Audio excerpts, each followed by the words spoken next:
Hello and welcome to the Monsters, Myths, and Mayhem podcast. I am your very estranged host, and we also have Silver.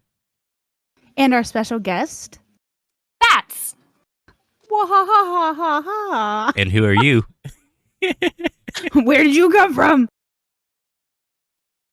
Came flying in from a cave. If you would like, you can tell everybody like how you came to know us, what you think of the podcast, and like your own handles and stuff if you'd like. Yeah, I would love to. I came to know Chaotic through a friend. She didn't know Chaotic at all. She was just like, hey, Chaotic and you both have the same energy, and I think you'd really like her, and so you should rate her, because I am also a streamer, and so I rated her, got to know her a little bit, came back time after time to her stream because she's just very charismatic, very funny, very kind. The energy is just very chaotic, just like the name, very gremlin. Had a really good time, got to know her better when we were becoming better friends. Absolutely love her to death. And then I became one of her mods, learned about the podcast, started listening to the podcast. I'm like, this is about monsters and cryptids and just folklore and like everything that I love, and I absolutely love it. I think my favorite one so far has probably been the Kappa. Not to be confused with the Twitch Kappa, but the Japanese Kappa, Be Polite, Save Your Life, is a phenomenal episode. Y'all should listen. But yeah, and I don't know Silver very well yet. I'm hoping to change that. But he is phenomenal as well. Their energy is just chef's kiss. Amazing. But like I said, I'm also a streamer. You can find me over at StrayingBat .tv or Twitch TV/StrayingBat. And I stream Dead by Daylight, like chaotic. But yeah, that's about me. Not the Kappa episode. It was so good. The toilet part sent me. I was washing dishes, and I'm a mom, so like I had to like squat so it wouldn't pee myself. It was so good. Glad you enjoyed the episode. That was a fun one to record. It had some the toilet was definitely a little different on it.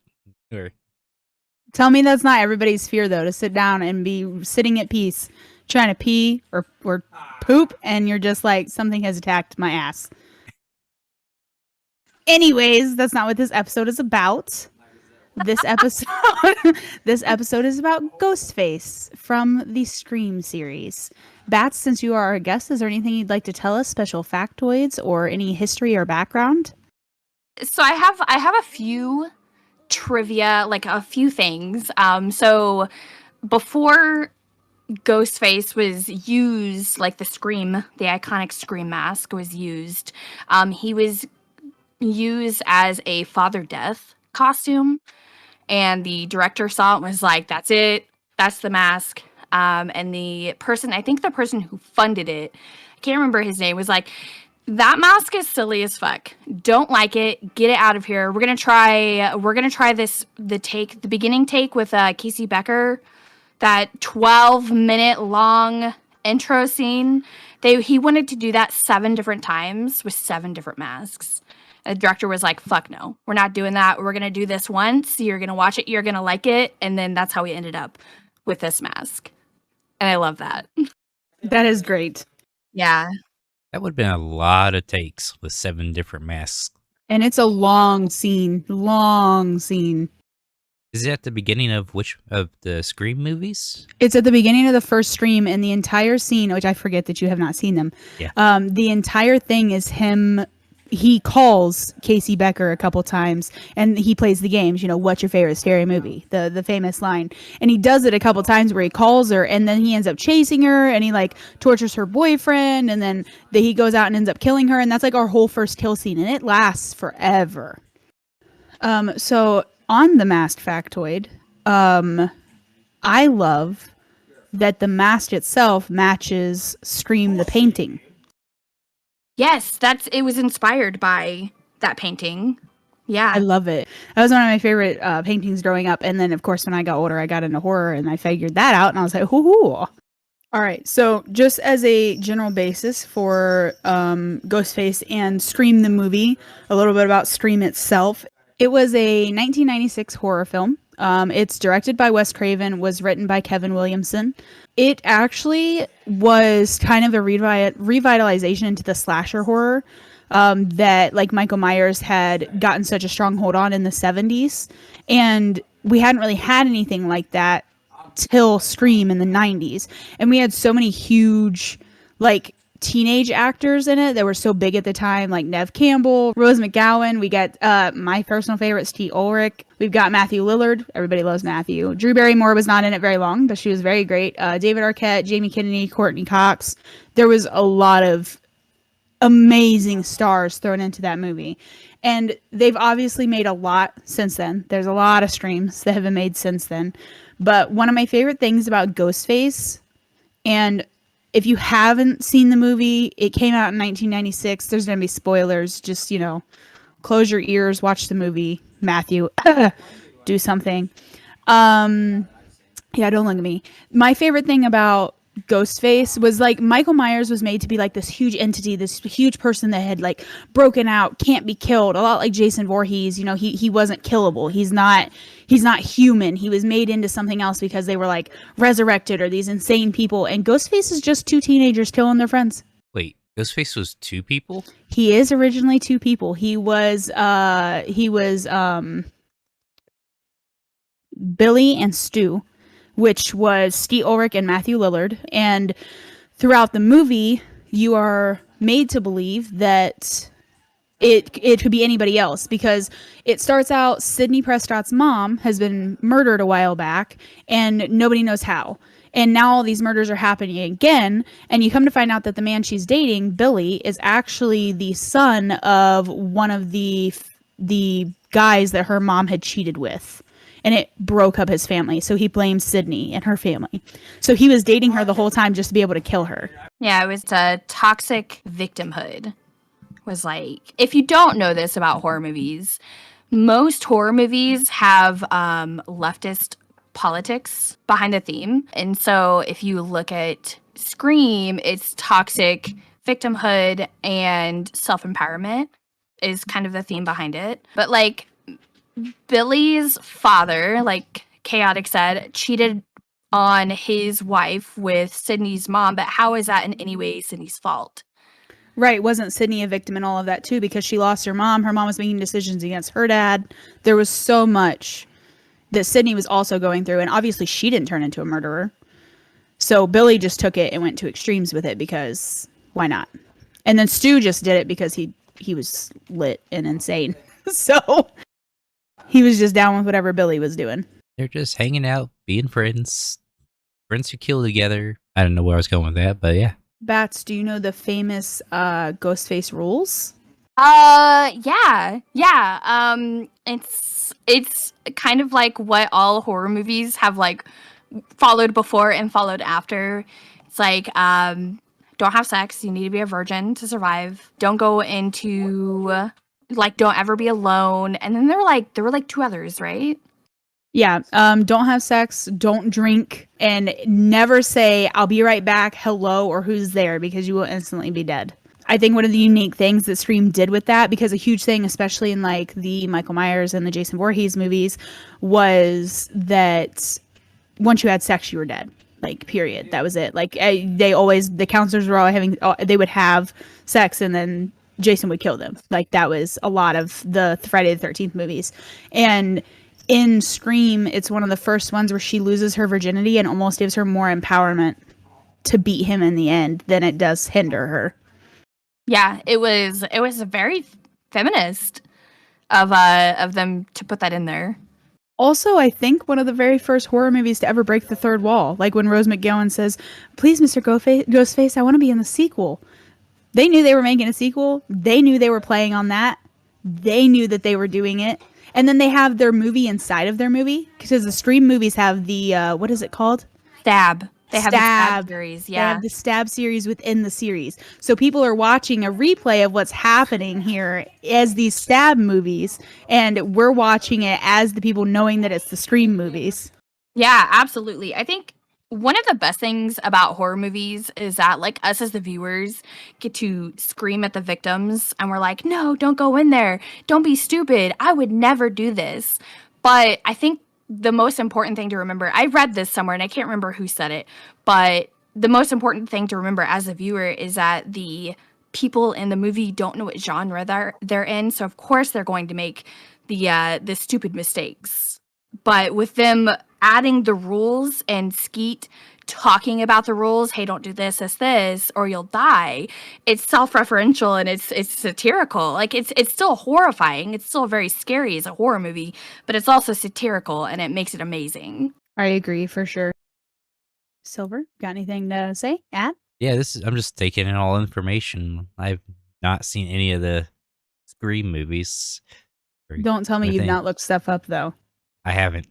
I was super busy this week, so I looked up and I I'm didn't get a chance surprised. to look anything up. I'm thoroughly surprised. I know Ghostface is in scary movies, or at least some form of him is, because that's where I've seen him in his "Was Up" scene. Yes, his "Was Up" mask. Which they've just added to Dead by Daylight. Yeah, I'm very interested to see how that goes. I think it's gonna be hilarious. Is Ghostface 2 killers in all the movies, or is it just the first one? Not always. In the newest stream, which I thoroughly loved, Bats, I don't know if you've seen it. Yes. A lot of people didn't like it. I absolutely loved it. I think that they really got back into the roots and made it modern day. I thought it was very, very good. They did go back to having 2 killers in that one. I don't think the sequel has 2 killers. It's just Billy's mom, isn't it? So the first one had 2, which is Billy and Stu. The second one had Mrs. Loomis. She wanted revenge for Billy, but also right. Mickey. There were two, but she, I believe, kills Mickey, which seems to be a trend with the Ghostface and their partners. Yeah. Mickey wanted fame, and he wanted to blame violence and media for, like, that was his reasoning behind killing people. The only movie that had one Scream killer was 3, which is the worst one in my opinion. Which that's the one about the movie stars, isn't it? Yes. Yeah. Yeah, I didn't like that one either. Yeah, that is my least favorite. I'll still watch it, but it's my least favorite. I definitely still watch it, but it was because that's the one that has where the who they thought was her mother's murderer gets out, and he's the movie star. Or is that the second one? That's the second one because that's Mrs. Loomis that does all that. No, second one's where they go to college, right? Yeah, the second one is the college one, and that's where Skeet dies. Randy. That's where Randy dies. Randy died, yeah, which everybody's pissed about that. So the third one is with, what is his name? Cutter? The guy that they thought actually killed her mom gets out. Cotton Weary. He gets out, and that's when it's all about the movie one, right? Yes. And like again, that's like when the satire comes into play because the actress is complaining about how she's cut out of the movie very quickly and she's very upset by it, and then she's one of the first to die in the movie. So it's like oh, she complains about it for Stab. She's starring in the Stab movie, and then she dies in the actual movie very quickly. I thought that was very funny. Isn't that the one where they tried to do the whole half brother thing too? Yes. Thought, okay, so yeah. Roman was actually the catalyst. He was the reason why Billy was like, oh, you know what? I should kill Sid for the crimes of her mother. Yeah. Yeah, he ended up, classic villain monologues and kind of explained some of it too, yes? Yes. And she's like, I've heard this all before. You blame the world for shit that's happened to you, and the only person you have to blame is yourself. You're the one making all these decisions. Yeah, it's been a while since I usually just watch the first one. It's my favorite. So I don't watch the other ones more. I tend to avoid 2 because Randy was one of my favorite characters. 3, like you said, was not very great. So I don't really watch it. We're on, was it the 7th that just came out? The 5th one just came out, and it was just called Scream. Oh, yeah. But there's going to be another one. Yeah, they already released that there was going to be another one. I really liked the ideal behind the family extension. The fact that Billy is tied into her bloodline. The idea that, and if I'm not wrong, Nev said she's not coming back for this next one, right? Correct. She no longer wants to play Sydney. I don't blame her. I don't blame her at all.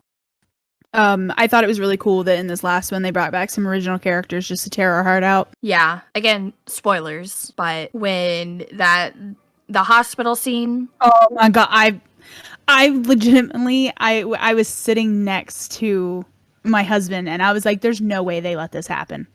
Something happens, he gets up. He totally gets up. It's fine. I was wrecked. I was not the same anymore. And again, like, it goes back to like the rules.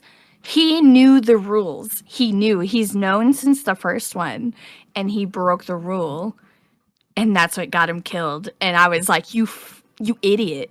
I can't believe you've done this. I loved that Randy's niece and nephew were so hip on his rules and like his ways of how he handled things. I thought it was very neat that they still included his character. Yeah, and then bringing back his sister, as you know, as the mom, and seeing her in it broke me just a little bit. I was like, if either one of them dies, I will riot. You know, one of the deaths that probably actually jump scared me the most in that one was the sheriff and her son. Yes, it actually jump scared me. Oh my goodness, it was so scary. One of my worst fears is home invasion, and Agreed. When he closed that door, I was like, okay, good, he's safe, and he wasn't. No, because Matt, you know how like horror movies tend to like when you close a door or like close the mirror, somebody's standing behind you or like on the other side of that.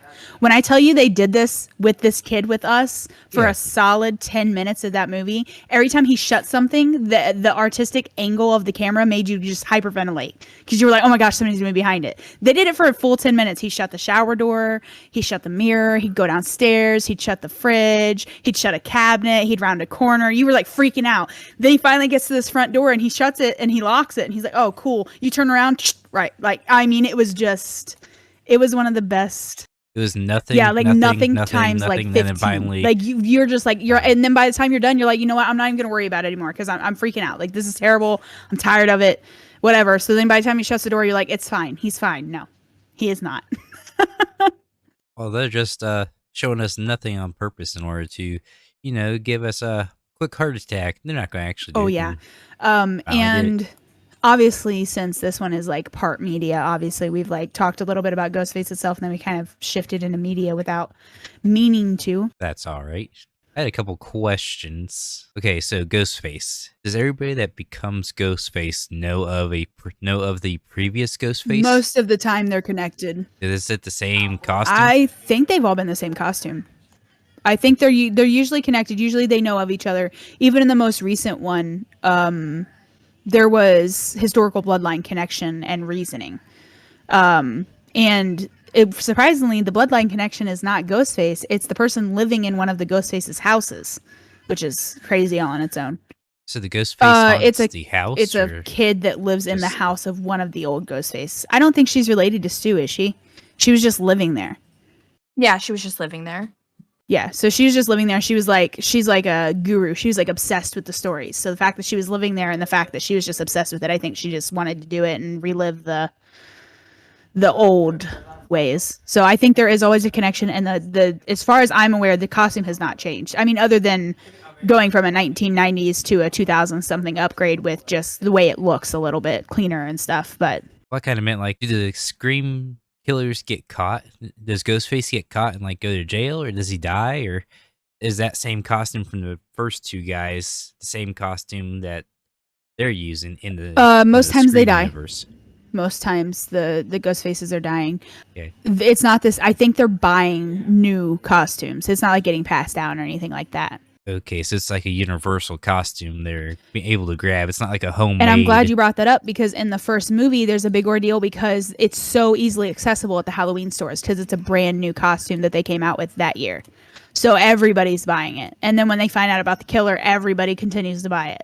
Okay, that clears a little bit up. That's what I was kind of thinking. I wasn't It would quite be very sure. creepy if they passed it down through generations like that, though. I see where you were coming from with that. Yeah, kind of like a cursed costume that your mind Yeah, and changes that's we when go you back get to like the into it. Michael Myers because a lot of the Michael Myers theory is that when he pulls on the mask is when his mask comes down and that's when he kills. And so that's where Ghostface kind of broke that stigma. Ghostface broke that stigma because he wasn't some person that just went crazy when they put on the mask. It's literally just normal people under the mask. They're obviously not normal when they take off the mask and they've been killing people, but it's people you don't expect always.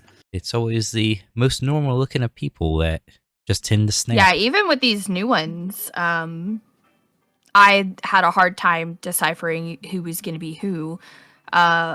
Horror movies tend to follow like a very predictable pattern, and usually by the middle of the movie, you can like figure out what's going on. But with all of the Scream movies, I had troubles putting together the clues. I'm like, who could it be? It could be this person, this person. Like half the time that I've watched these movies, I've been right, but only because it's a lucky guess, not because I had any solid lead. I think it make it a little difficult to figure out who it is as well with being two Ghostface because they'd always have an alibi. Possibly, if they were smart. Yeah, and and knew each other. that's I think one of the things that made these movies so scary was that you think that you were safe with someone because you were like, oh, well, they were here with me when that murder happened. And then by the end of the movie, you find out they had a partner all along. And it's like, oh, well, now no one's safe. Who is it? Yeah, and like I feel like even in the new one, like you said, I had a hard time figuring it out, which I thought would be because like the second and third one, the second one more so, I had an idea.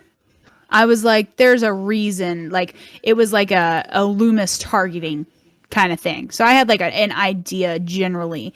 And then the third one, by the time we were getting to the reveal thing, I was less surprised. But in the newer one and in the way that they did it, I thought it was really unique because they made everybody look like a villain. They made you think everybody had a reason. Yeah, you kind of even questioned the protagonist there at the end. You were like, she does have hallucinations. So is she actually like losing her mind a little bit and doing these murders and we just don't know because we're only seeing it from her perspective? Or is it actually somebody else? It really made me question who it was at the end. The next step they gotta do now is make every single person in the movie a killer, and then just off on each other. And until That would be it's like the insane. final killer, you just don't know. 13 Ghostface. There is it the second one where they have the Halloween party? There's one where they have a Halloween party and like everybody's dressed up so they don't know where it's going to come from. And they're not all like Ghostface, but everybody's like partying. So they're like, I don't know where it could possibly be coming from or where the attack would come from. I think they're showing a screening of Stab too when they do it. I think that was the first one, right? Whenever Well, I know that they have the one in the house, but there's that one they have in the barn. And it's like, yeah, remember what I'm talking about? Like it's the huge screening. There's a bunch of teenagers and shit. 4. That was 4. 4. Thank you. See, I watched them. I just don't know which ones are which. They're all each other. They do blend in a little bit because they do bring back the same characters in every movie, which can make it kind of hard to distinguish timelines and stuff because you're like, oh, well, when Courtney Cox did this or this, and you're like, oh, wait, no, that was the movie before the movie after. Right, and Courtney Cox walked in both those times and planted cameras in the first and the fourth. So it very well could have been the same scene copy and pasted from a barn to the house. So, I mean, it's, yeah, like you said, it's like identical. And that's exactly what I was thinking. I was like, where Randy's like, oh no, look behind you. And it's where they're looking at the camera. The cameraman is in the truck and he's like, look behind you, kid.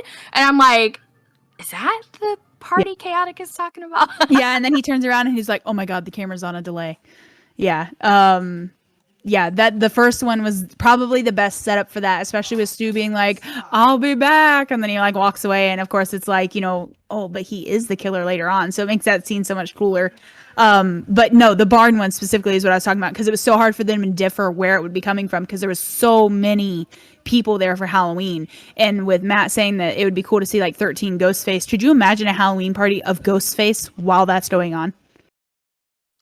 I would shit myself and pass out. Yes. With that being a good segue into mayhem, I think, because we could talk about how it would end up for us at a real life Halloween party if Ghostface was real.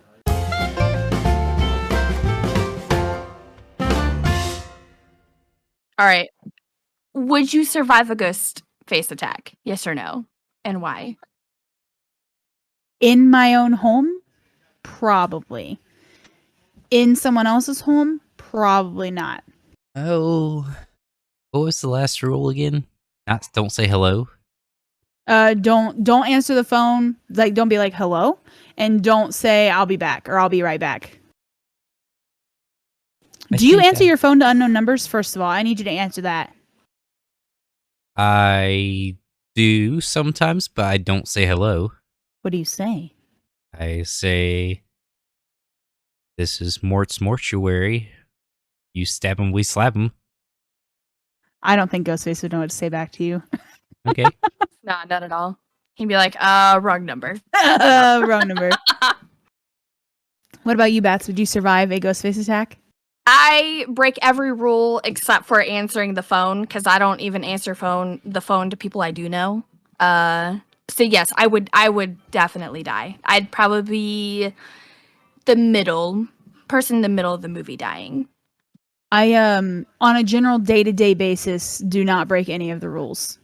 So I think the only way that Ghostface would be able to get me, and I feel like you can relate as a parent, is if it was towards my kids, and then I'd have to go see what it was. You know what I mean? Oh yeah, we'd both be screwed in that instance. But if it was just me by myself, and somebody was like, "You should go downstairs," I'd be like, "Probably not. Probably not." Nah, that creepy noise downstairs, I'm not gonna go down there. It'll resolve later. Nope. If I'm home alone, I don't check shit. Like, if I'm dying, this is it. If not, I'm not gonna look. I'm not. I mean, I have some common sense in that capacity. I would probably try to hide, but I also have what I like to call fear farts. If I get very scared, I fart, and they're not silent, so they would find me very quickly. If my kids were home, I'd be screwed. None of my kids know how to be quiet. Like, I couldn't hide to save my life. But if it was just me and the security I keep around my desk and the ease of access I have to it as the adult in the house, I don't think that Ghostface has ever had to deal with somebody who has something right there at their desk when they walk in the door. Yeah, Ghostface is... It wouldn't be a good time for Ghostface because he just uses his knife. He's just a dude, right? He doesn't have any supernatural powers. Yeah, they're just normal people. They're normal people that are good at sneaking. They distract you with the phone call. That's why there's no phone calls. Don't answer your phone. They like to, that's how they get you amped, because when you answer the phone, they get you all hype with scary threats and questions and threatening people that you know. And like, they've looked up a bunch about you. So they start saying things that you're like, how would you even know? So they get you scared before they even enter your house. Bats. With the new tech in the new movie, like with them locking the door off and on with the tech, did that freak you out? Yes, very. And then I remembered that I am but a peasant in the electronics world, so I'm safe there. So I understand. It was insane to me because I was like, if they can do that, they could definitely kick in my door. You know what I mean? Like, I don't know. It was crazy. And I feel like the kills and the stabs were a lot more brutal in this last one. And I feel like that was a little bit more of a realistic look into how Ghostface would be today. Yes. The very first girl who died in Scream 5, I have never cringed so hard in a Scream movie. It was so brutal. Just the very first attack period that just like put her in the hospital, when he stabbed her ankle, I thought I was going to throw up. Yeah. Terrifying. He stabs her like right where your ankle and your heel go. Sure. He like stabbed her right between and dragged her by it. Ouch. It was yeah, and then he stabs right through her arm because she puts her arm up to protect. It was rough. Definitely rough. Didn't he break her leg? Yes. Yeah. I think he stomped on it, right? I think he did stomp Yeah. it, yeah. Like sideways. Like she was standing up and he like, or she was like on the ground and he was like on the side or something, but he like stomped it sideways, didn't it? Yeah, and you hear the crunch. It was rough. And then this poor girl's continuing to escape later on with this broken leg. Yeah, she's in her wheelchair with her like stabbed through hand, like trying to like push the wheels, trying to escape, and I'm just like, you poor fucking girl, dude. I can't. I would just simply die. I'd be like, I'm here. You can have me. She had a huge will to live. It was amazing to see.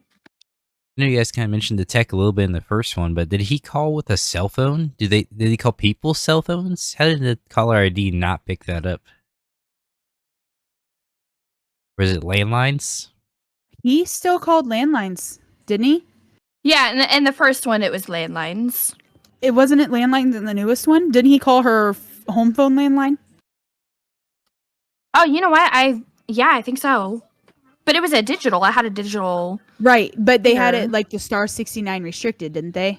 Yes, I believe so. And then later on, they were using the hospital phones and stuff to call. Okay.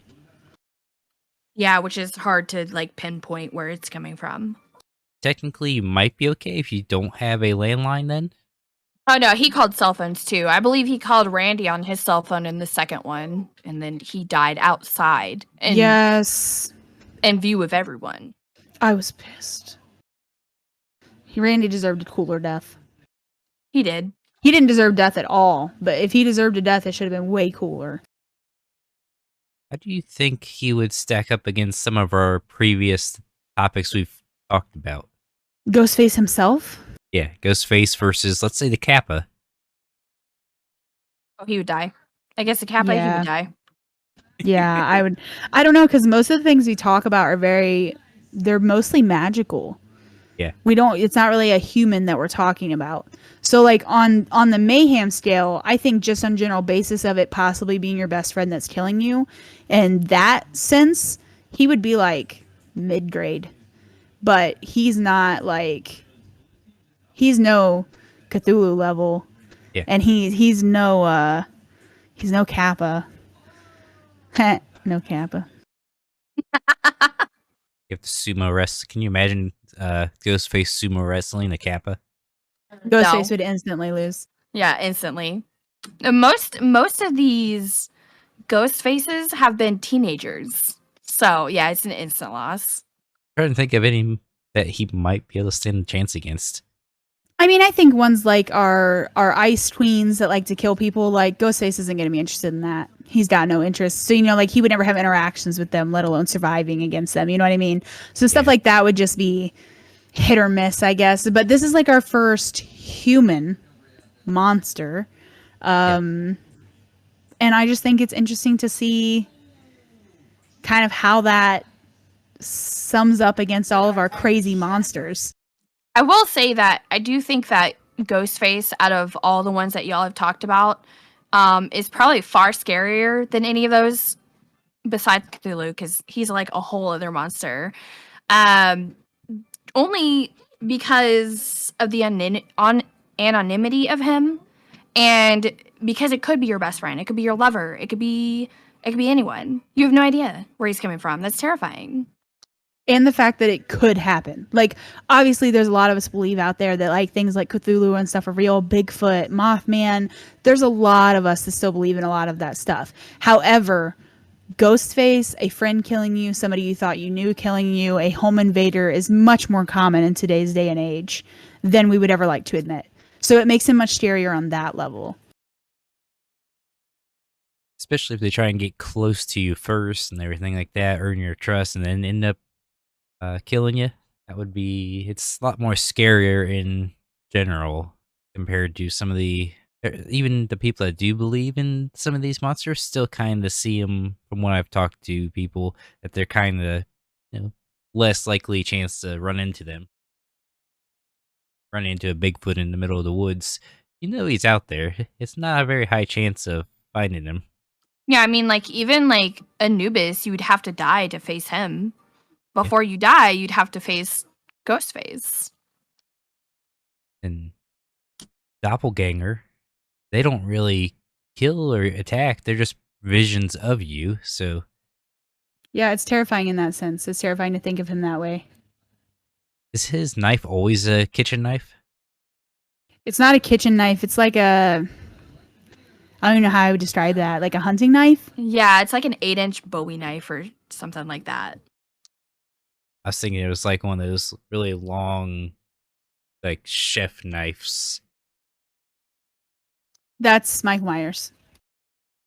Okay. Ah, yep, that is because I seen the meme of him switching blades with Pyramid Head. I think that's all I have, unless Bats has any more fun, like, trivia or questions, or if Matthew, if you have any questions about him. You know, the robes that he wears are black. They were originally going to make them white, but they looked too KKK like. Yeah, that's a little rough on the subject there for them to be messing with. Yeah. Yeah, that is for sure.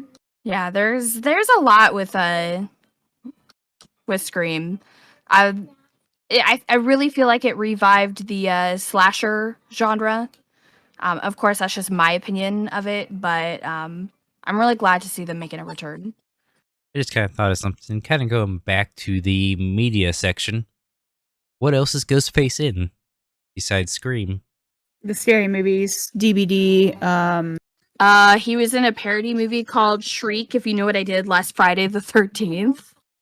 He was also in an episode of The Simpsons, Robot Chicken. And there's also a TV series that MTV did. It's actually fairly good. Is it called Ghostface, or is it like Scream the TV series? It's called Scream, the TV series. A lot of people didn't like it. They felt it didn't live up to the movies, but I really honestly thought they did a good job with it. Trying to fit a movie's worth of information, story, and a TV show is a little difficult too, so they probably did the best they could. Oh yeah, and like I think where people got upset about is that they used, I think, actual teenagers for the show, and they forget that the show was about teenagers. It's always been about teenagers until they grew up. I agree. I love the Scream series just as a whole. I think it's a really, really good slasher. Did Ghostface have any cool stories with joining DBD, kind of like Huntress did when we talked about Baba Yaga? So the really cool thing about the DBD Ghostface is he's not an actual canon Ghostface. Okay, so they just picked up a Ghostface, or just look-alike? Yeah, his name is Danny, and he has a different lore. Yeah, he wasn't a Woodsboro native. He was from another town, right? Yes, correct. Danny Johnson, also known as Jed Olson by some, grabbed the newspaper from the kitchen counter. It was a week old, but his face was on the front page, grainy and sunken. It was one of the muggy afternoons in Florida when heat and humidity premated everything in the kitchen, making him sweat while standing still. He slouched in a damp chair to read. This article better be good. His work in Roseville had been outstanding. So it's Roseville. It's not the original town or anything like that. And it's basically a serial killer-esque as opposed to this one and bam person that's getting killed. I won't say too much because I do my DVD lores. You know, I won't give it all away. But it's very neat because like his lore and stuff in the background is kind of like serial killer watching his victims. So like he'll kill somebody and then like check the newspaper to make sure he gets the fame for it. So it's very much darker, no reason behind it, serial killing kind of. Yeah, it is a different MO than the previous ones we've talked about. He's reverse Spider-Man. He works for his local newspaper as the killer instead of the hero. I mean, if you want your face in the newspaper, that's probably a pretty good way to do it, is just put it in there yourself. I mean, a lot of Ghostfaces wanted that kind of fame, so like what better way than to be a reporter? Exactly. Yeah, because one of my favorite scenes is when they're talking about how Casey got murdered, and Stu, looking back now that you know that Stu and Billy are the killers, when you watch that scene, both of them feed off of that so immensely. It's really neat to watch it back once you know who the killers are. Wes Craven always puts up an A+ performance in everything he directs, in my opinion. Oh, absolutely. Scream, Friday 13th. What else has he done? He actually, one of my favorite is Souls to Take. Did you ever watch that? No, that's one I still need to watch. It's really good. That's a good one. He's done Swamp Thing. Hills Have Eyes, Last House on the Left. Both good if you've not watched those. Shocker, kind of silly. Some of them are silly because, of course, you have to. People Under the Stairs is a big one. There's Wes Craven's Nightmare, the Freddy version. And Red Eye. Red Eye's a good one. I don't think I'm familiar with that one, but is that the plain one? Oh my God, yes, she sits next to this guy on the Red Eye and he's like insane. You need to watch it. You would love that one. It's very good. It's top tier thriller. I know what I'm doing this weekend. I think that's pretty much all I got. I mean, I love Ghostface as a whole. I think the idea behind him, both in DVD and in the Scream movies, is really neat. I think it was really unique, and like Bat said, I really think it like keeps a thrive on the slasher aspect, both revitalizing it in 1990s and even today. I thought the newest one was a really good revitalization of slashers. Absolutely agree. And now I got a whole nother movie list to add to try and catch up on. Oh yes. Well, we shall give a thank you to our patrons.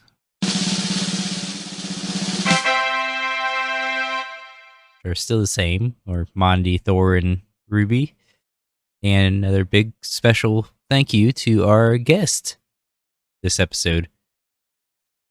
Thank you, Bats, for coming and talking with us about Ghostface. Yeah, absolutely. And thank you for having me on. I'm honestly feel very honored that you would ask me. It was fun to have you. Do you want to say your links and stuff again, just where people can find you, just one more time to remind them at the end of the episode here? Oh yeah, I'd love to. Thank you. You can find me over at on Twitch, on twitch.tv/StrayingBat, StrayingBat. And then that is the same name that I have on YouTube and Twitter as well. If you guys aren't already, go give Bats a follow on all of them. Yeah, we love bats around here. I'll fight somebody. Chaotic with the outro, possibly Maybe. covered in peanut butter. God, I swear to God. All right. Join us again next Monday on Monsters Miss Mayhem, found on Apple Podcasts, iHeartRadio, Spotify, and Anchor.fm. Silver and Chaotic talk about how monsters and myths came to be and how they'd be received in modern-day society. Follow, like, and subscribe to support. Also find the podcast on Twitter and Discord with the links below to keep up to date with the newest merchant activity. Besides, who knows what mayhem we will get into next. Roll the music. Rolling the music as much as Ghostface stabs in the dark. Don't give that much power out. That's a lot. That's a lot of music.